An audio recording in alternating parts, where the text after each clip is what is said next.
অধ্যায় পরিপূর্ণ রহস্যে ঘেরা কামরূপ কামাখ্যা।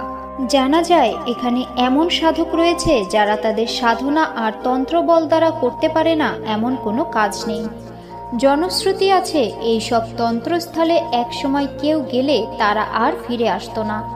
এখানে তন্ত্র বলে মানুষকে বশ করে রাখা হতো এবং তাদের অদৃশ্য করে দেওয়া হতো, আবার কাউকে সারা জীবনের জন্য আটকে রাখা হতো এইসব তন্ত্র বা জাদুবিদ্যা দ্বারা। তবে এখানে এমনও সাধক রয়েছে যারা তন্ত্র বলে বা দেবীর কৃপায় মানুষের মঙ্গল সাধন করেন। তবে এই কামাখ্যা মন্দিরে রহস্যের শেষ নেই। দেবী কামাখ্যার মন্দিরে সমস্ত পাপ থেকে মুক্তি মেলে। দেবীর কৃপায় ভক্তের সকল মনোবাসনা পূর্ণ হয়। কামাখ্যা মন্দিরে যোনি পূজা করা হয়। যোনি, যা বিশ্ব সংসারের সব থেকে পবিত্র, কারণ যোনি থেকেই সৃষ্টির শুরু। একজন নারী সন্তান ধারণ এবং জন্ম দেওয়ার জন্য যে পীড়া